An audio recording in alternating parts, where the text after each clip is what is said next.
Well, let's get more on this with Dickey, who's the head of the European Cave Rescue Association Medical Commission. He's also a doctor at the Hungarian Cave Rescue Service. He joins us now from Budapest. Really good to have you back with us, Doctor. Firstly, it seems like rescuers are making progress in terms of retrieving Dickey from this cave. How would you describe this progress? Yeah, so this is exceeding expectations. They are making really good progress. They started moving the stretcher only a few days ago, and now they are past the halfway mark. They started from minus 1,040 meters, and first they arrived to the minus 700 meter camp, and then the minus 500 meter camp.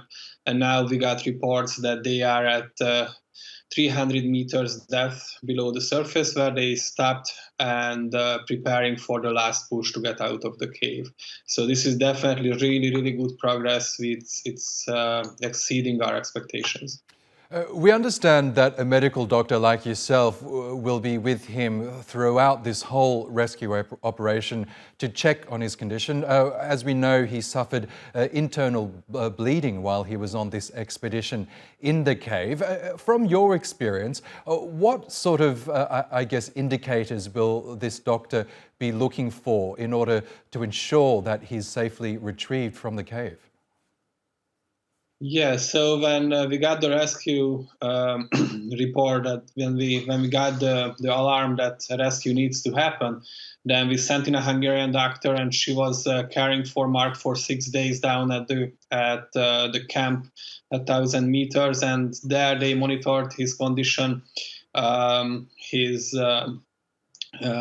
vitals, and all of those things which you would monitor in an intensive care unit. We have transport monitors with us. We have doctors who can physically talk to him and get a good view on his condition.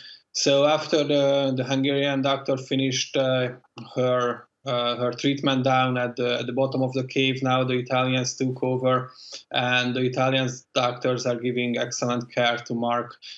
They are monitoring him 24 hours a day.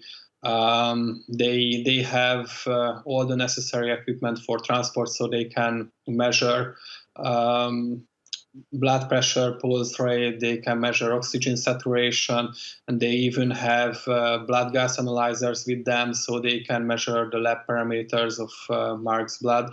So they have all the tools needed to provide the care Mark can get. And Doctor, how common is it that cavers, even experienced cavers, can suffer from a medical affliction or an episode while they're deep in the cave like this? It is the same as on the surface. This condition is not related to the cave. This condition can happen to anybody. On the surface, in the hospitals, we get people with gastrointestinal bleeding quite often. Within the caves, we usually have cavers who are in their prime, who are they are not old people, they are usually in good health. So it is extremely rare that a condition like this occurs in the cave, but we try to care for it as best as we can.